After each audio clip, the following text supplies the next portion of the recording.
Running through the headlines at Smerconish.com. This is the Michael Smerconish Program. SiriusXM POTUS Channel 124. More headlines now from Smerconish.com. We had huge voting yesterday. Such is the level of interest in at the Oscars, the Academy Awards on Sunday night. Actually, 11,869 votes. More at fault, Will Smith or Chris Rock, 83% and change said it was Will Smith. There are posted at Smerconish.com today a couple of interesting takes on what went on at the Oscars. Jemele Hill wrote one of them for The Atlantic, and the gist of her analysis is to say that the way in which this is being perceived in the black and white community is, well, black and white in terms of its differences. What has developed unforgettable moment at the Oscars is a classic two Americas conversation.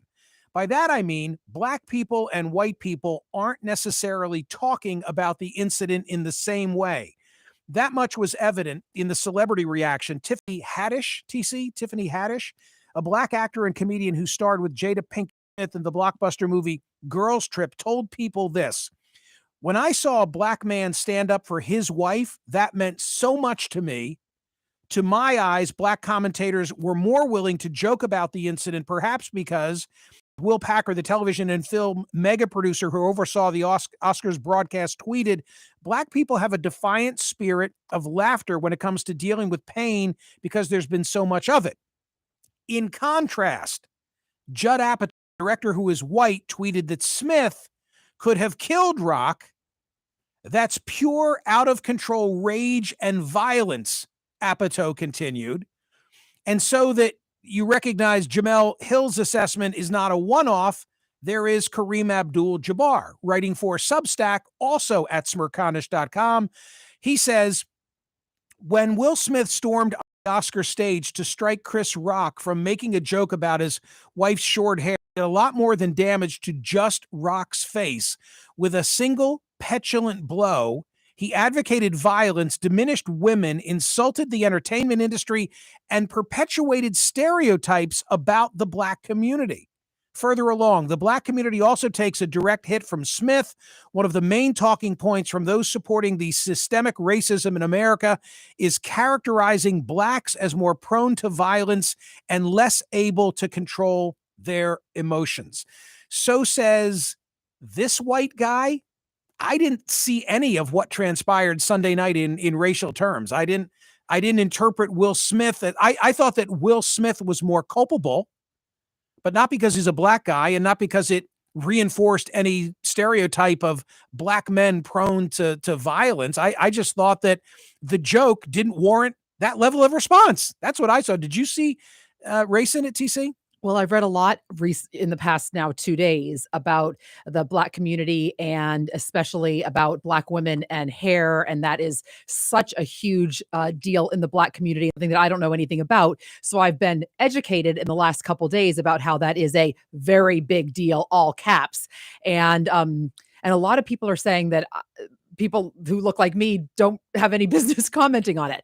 What did I think? I thought that, like you, that it was out of control and not warranted, and I find more fault with Will Smith. So even if he is completely supportive of his wife, which I think it's great that he is, I don't think it warranted that. So I recognize that there's some nuance here where some say that the black and white reaction is totally different on this.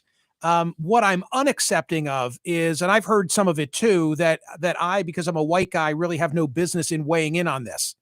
I was a viewer, at least in part, of the Academy Awards. This happened during the Academy Awards, and what? I'm not supposed to comment on it? That doesn't make any sense to me. Today's survey question: will Merrick Garland indict Donald Trump for anything regarding January 6th? Now, why am I framing this and why am I asking about this? I read the 44-page opinion from Judge Carter, a Bill Clinton nominee in the Middle District of California. In fact, I'm holding and waving a couple of pages of it.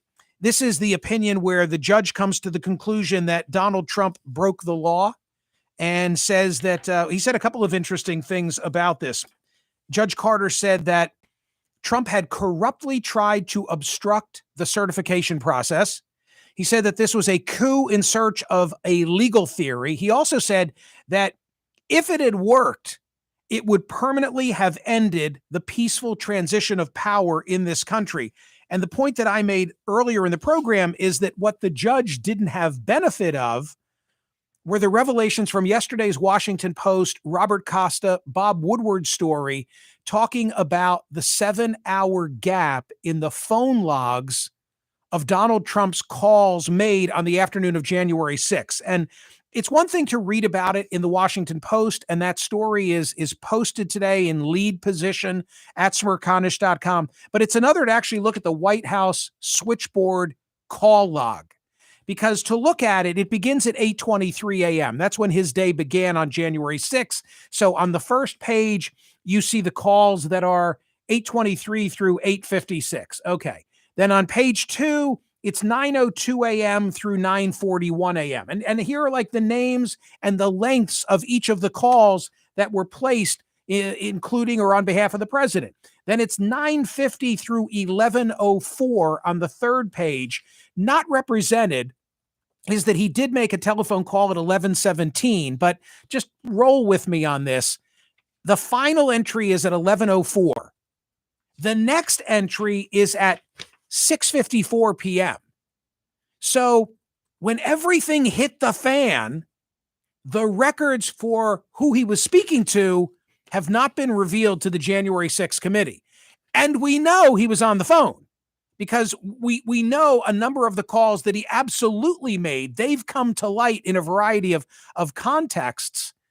So it's just one more piece of circumstantial evidence about the president having been up to no good preceding and on January 6th.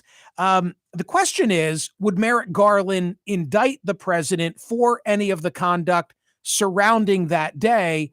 And my hunch is no, because it's so dependent. The call that I heard from a defense lawyer a couple of moments ago, notwithstanding, it's so dependent upon his intent. And the very narrow issue that gets raised in all of this is whether, in leaning on Pence, Trump knew that there was no legitimate basis for what he was asking Pence to do. So make sure you're voting on today's survey question, TC at Smerconish.com. How is that running so far? Okay, so how exactly you worded it. Will Merrick Garland indict Donald Trump for anything regarding January 6th? All right, so over 8,000 votes already. We're really running hot. Wow. On the survey question a these lot days, of people voting. We thank you for that. that. Love that.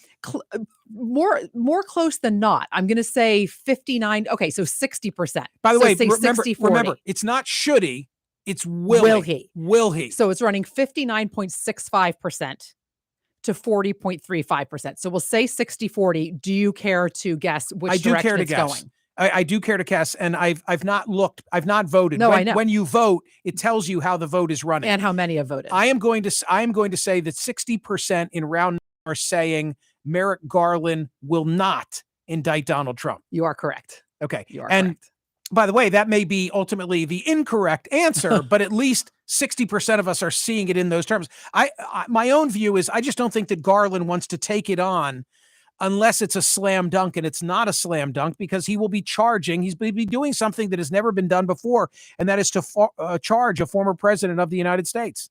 Ukraine coverage at Smerconish.com. I'll tell you what I went with today. I went with a Mediaite story about a Russian TV host and something that the Russian TV host said about the American political dynamic. You'll remember that we talked about President Biden, the 9 words that he offered after a 27-minute speech when he was leaving Warsaw, quote, "For God's sake, this man cannot remain in power." And I said that I agreed with President Biden. I need to underscore that. But I disagree with him saying what he said while he was in Warsaw. And if you were listening, I said that there are 3 reasons that come to my mind as to why you don't say that if you're the president of the United States. One was you're going to embolden Putin among Russians because now Putin gets to say, see, these Americans, they want to meddle. They want you to topple me. And yet they complained that I was invested in their election. And the anti-American sentiment in Russia still exists. So you're giving him a leg up in maintaining power in Russia was one of my reasons. Secondly, I said to the extent that there's legitimate negotiation taking place right now between Ukraine and Russia, you're stifling those negotiations. But the third reason why I said I didn't like Biden saying that we need regime change, loosely described in Russia, is because it invites them to then want the same thing. And lo and behold, the story that I posted today is of a Russian TV host calling for regime change in the United States. And what does he want? Former President Trump reinstated because he is the partner to the American people. While we're on Trump, another story that I linked to from Barstool at Smerconish.com today.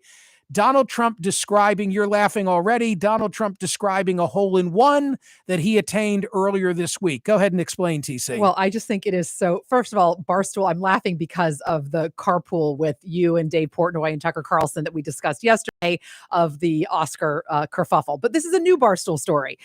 So Donald Trump felt that he had to need to put out a press release, a news release about his hole-in-one. I have it here. You'll be glad to know that it starts with many people are asking. Of course they are. So, right. Like, I didn't want to have to tell you this, but people are asking. So I'll give it to you people now. People are asking. It is 100% true. While playing with the legendary golfer Ernie Els, winner of 4 majors and approximately 72 other tournaments throughout the world, and then he goes through and says who he played with, and he says that he hit a hole-in-one, and here is the description. Are you ready for this? Absolutely. It took place at Trump International Golf Club in West Palm Beach, Florida, on the 7th hole, which was playing 181 yards into a slight wind. I hit a 5-iron, which sailed magnificently into into a rather strong wind with approximately 5 feet of cut, whereupon it bounced twice and then went clank into the hole. Those great tour players noticed it before I did because their eyes are slightly better. And then it goes on and says, I won't tell you who won because I'm a very modest individual and you will say that I was bragging. But I don't like people who brag. No, of course not. Oh, God, no. No. This is the best thing I have ever read. He's awfully good. The Barstool write-up, the byline, Big Tennessee. Quote, look, there are plenty of things you can say about Donald Trump. That's a lot of man to break down. But one thing you unequivocally can't say is that he isn't one of the funniest to ever do it. The guy consistently delivers. And then there's referenced, as you put it, to the very first line of it. Hey, something that's not a laughing matter for Trump, and that is that his Truth Social app is seeing a 93% decline in signups. And Devin Nunes left the Congress, did he not, to run that gig? How long is he in for? Yeah. For the Trump social media business. Why has it declined so much? Does it say? I don't know that the president, they don't know. The former president has fully embraced it. I just don't know. But I've not heard anything about it. He's not releasing these things. I mean, when you get something like this that he releases on his website, it gets widely disseminated because it's tweeted from somebody else on Twitter. Do you know what I mean? So it's not him doing it on another platform, or maybe he is, but no one sees it there. I don't know. A lot more headlines at Smerconish.com. Check them out each and every day. Don't just vote and leave, because too much effort by yours truly is going into assembling a nice, balanced media diet. Sign up for the newsletter at Smerconish.com. As we age, the fatigue and failing endurance that we feel can't be fixed with more and more caffeine.